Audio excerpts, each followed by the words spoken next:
Alright, hi guys, welcome to my channel. And today is tuturuan ko kayo kung paano gumawa ng online portfolio or website using Canva. So, eto yung magiging itsura niya. Like this. So, it's like a website na rin. Then, at the same time, it's your online portfolio na rin. So, kasi sa taas meron yung mga tabs na pwedeng i-click ng makaka-receive nito or kung kanino mo siya i-present. So like this one, homepage, who I am, experience. So pag kiniklik, pwede siyang i-click, then pwede naman siyang i-scroll down din. So ayan siya. Ito, dito ko nilalagay yung mga sample work ko like graphics, brochures, mga flyers, and mga video sample, yung mga edited videos ko. Yan, dito nakalagay yan. So ngayon is tuturuan ko kayo kung paano gumawa nito using Canva. Kasi kung wala ka namang tools na ginagamit to create website or yun nga is naghanap ka ng free at medyo user-friendly rin. So eto, Canva ang pinakamadali nating gagamitin. Okay, mag-start tayo from scratch is this one like yan, pag nasa homepage ka ng Canva, you can click this plus and then website on the left part. You can check. You can select the website. Then this one, may pagpipilian naman na dito. Medyo, meron na rin templated dito. Like a business website, educational, bio link, or service website. So, nasa sayo na yan kung anong gusto mong select. Pero commonly, magkakapareho naman sila halos. I-click na lang natin kahit ano dito.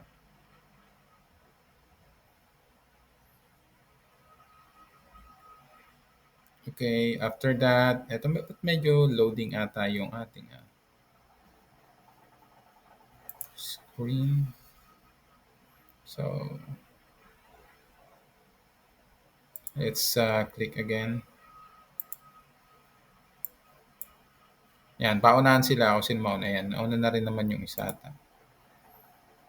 Okay, I don't know what's the problem pero ayan, nagkaroon tayo ng konting technical issue. Ayan, medyo bumagal siya. Next ko na yung isa. So, ayan. Ayan, puti pa lang yan. Eto, dito is yan, mag-start tayo from sa wala up to finish nung sample website or online portfolio natin.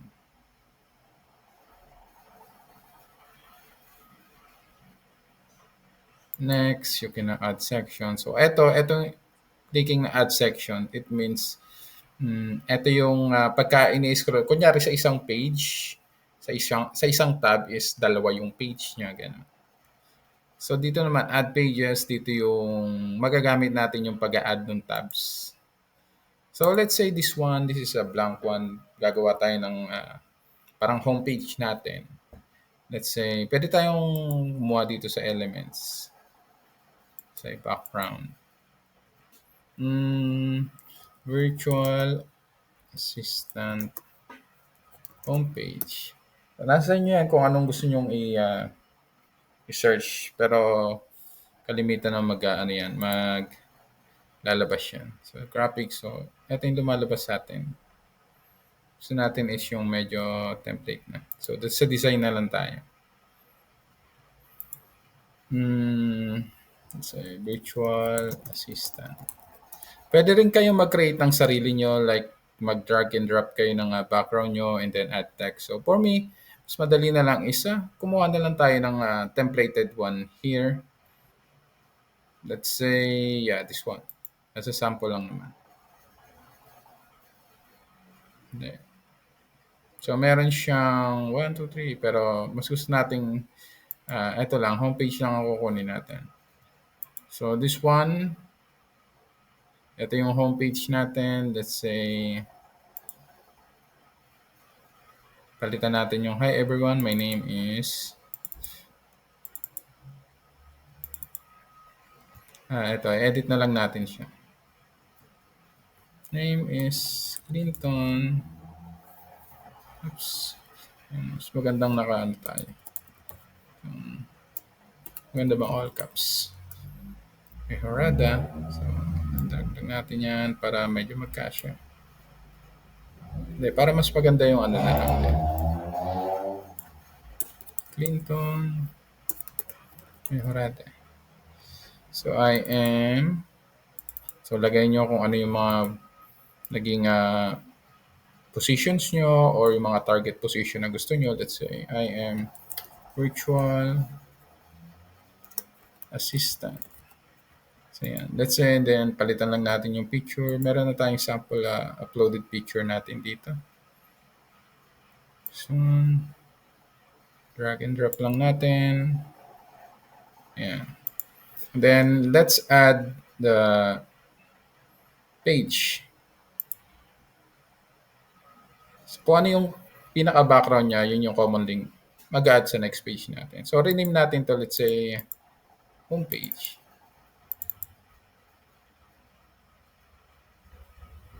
Okay. Instead na page 1 siya, say home. And then, let's say, who I am. Lagay natin dito sa next page is, let's say, text. Who I am.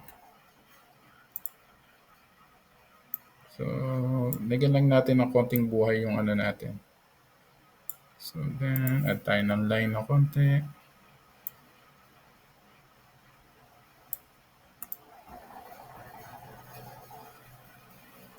So, then, lagay tayo ng body text. Let's see. Baguhin lang natin yung font natin. Ito na lang.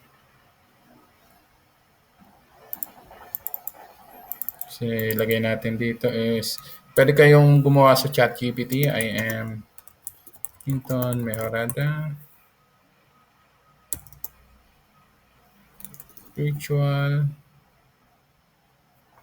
So, ito naman pwede nating i-magic write to mamaya para maayos. Kung ano lang yung gusto nating ilagay dito. I am... At parang bumabagal yung ating... So, ayan. Kita natin, naka-bold pala siya. Ating i-bold. I am virtual assistant for 4 years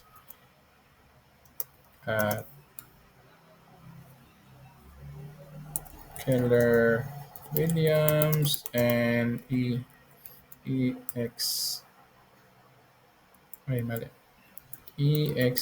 Realty.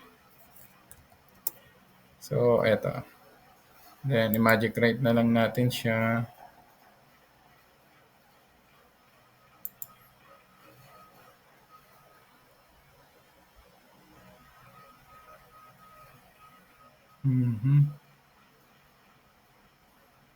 Mas maganda nga ChatGPT.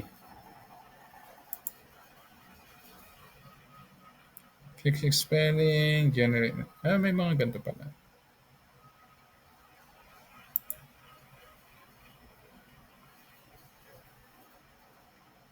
Yan. So, insert na natin. So, nadagdagan na tayo ng text natin. So, dito na lang natin to. Let's say 20 lang siguro. 25? Ayan.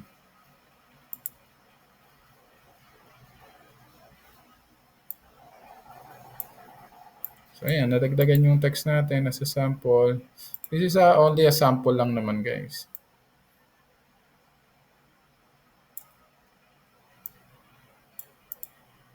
So, ayan. Dagdagan natin ng linya sa ilalim para naman medyo lively. Ayan. So, the next one is say experience.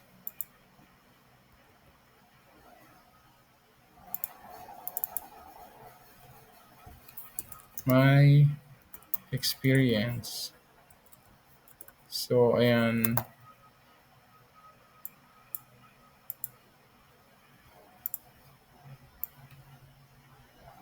So, eto, yan, maglagay ka lang ng mga experience natin dito. Kung galing ka sa mga sa BPO or other industry, yan, ilagay mo lang dito kung ano yung, let's say ako is virtual assistant sa company, freelance, 2021, 2000, up to present. Ito yung mga, ano bang tawag dito? Yung mga ginagawa mo as a freelance. Let's say, a transaction coordinator, admin, oops,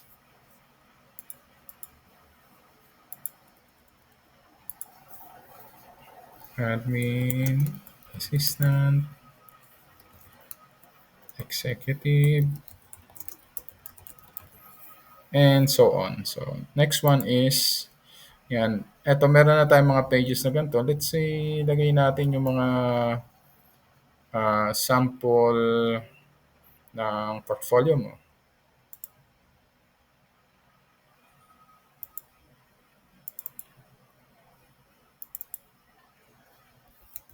Portfolio. So, ano ba yung mga graphics natin dito? Maglagay tayo ng mga sample graphics natin. Yung mga nagawa na natin before. Dito lang naman as a sample lang naman siya. Kasi naglo-loading lumalabas din naman dito yung mga previous work ko. Like this one, the graphics like Juneteenth last year. Nasa na yun? May pa tayong sample graphics dito.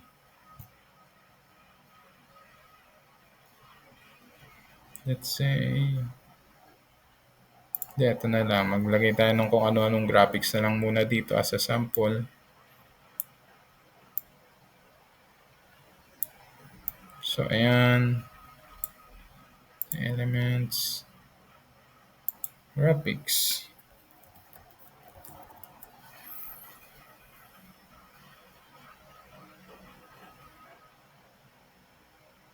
Hindi, holidays. Holidays na lang pala.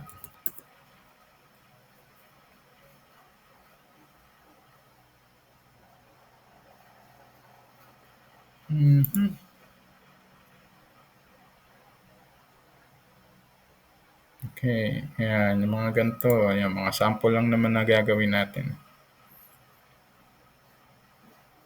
So, ito yan. Oops. Ayan. So, ito yung sample natin. So, dito, pwede ka naman maglagay din ng link mo. Like, for example, dito sa uh, experience tab natin, gusto mo ilagay yung CV mo or yung resume mo. Sa akin kasi is nilagay ko siya as a link. Let's go here at my experience. No? Here, eto. Naglagay ako na ito. Please click here. Click for my full resume. So, in-upload ko lang siya sa Google Drive and then I just copy the link and then, ayan na. So, like this one, pwede nyo gawin yan. Baba natin to ng konti. Maglagay din tayo ng link. So, click here for my resume. Ganun.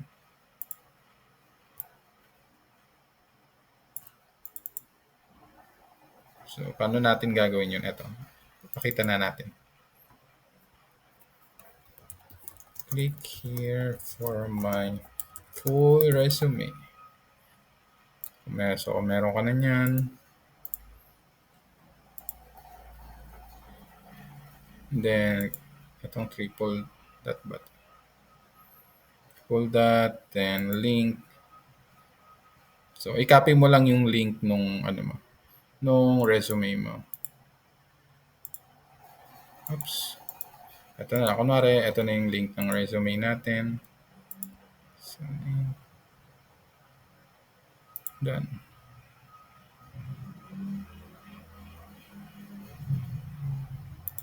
So, ayan. So, pag kinlik nila yan, mapupunta na dun sa link ng resume mo. So, eto yung mga sample pages natin. So, don't forget to rename your pages para maging yun din yung name ng tab niya. Kasi pag hindi nyo ni-rename, like this one, 1, 2, 3, 4, ay hindi yung magiging name ng tabs niya dito sa task natin. Ito, i-rename natin to as YM, who I am. Then this one, experience.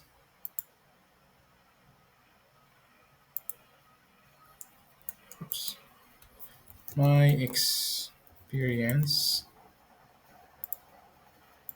Then portfolio. Portfolio. Ayan. And then the next step, kunyari is satisfied na kayo sa nagawa nyong design sa website nyo or sa online portfolio nyo. On the upper right, click nyo yung publish website.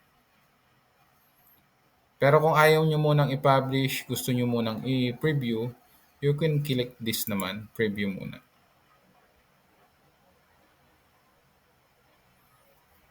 So, sa akin, click ko na tong publish website. So, magpa-process lang siya ng konti.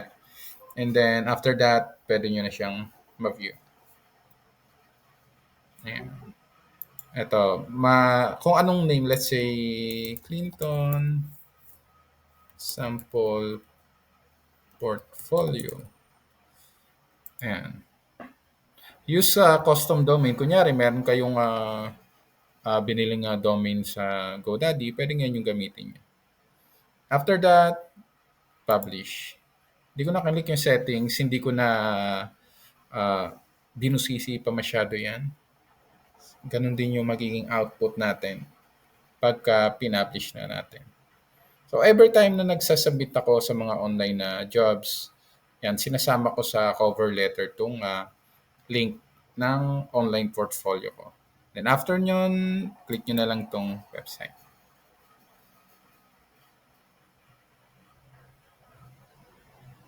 And then, ayan. Nandito na tayo sa nagawa nating website. So, home, who I am, experience, and portfolio. Ayan. Aside from that, kunyari sobrang plain kunyari sa tingin nyo sobrang plain nung nagawa nyong website, pwede nyo siyang lagyan ng animation pa. Text nyo lang. So, keep edit lang. I-edit nyo lang yung design na ginawa nyo. Sa akin kasi may konting animation din siya. Pwede nyo pa rin lagyan ng animation yung kada pages. Like this one, click this animate. And then, corporate. Yan, kahit ano na lang. As a sample lang naman. Apply to all pages. Pero pwede nyo namang iba-ibahin ng animation yung kada pages. And then, after nyan, click nyo lang ulit yung publish website. So, don't worry, hindi naman magpapatong-patong yung mga nagagawa nyong website. Nag-update lang yung previous website na nagawa ninyo. Ayan, marirepublish lang siya.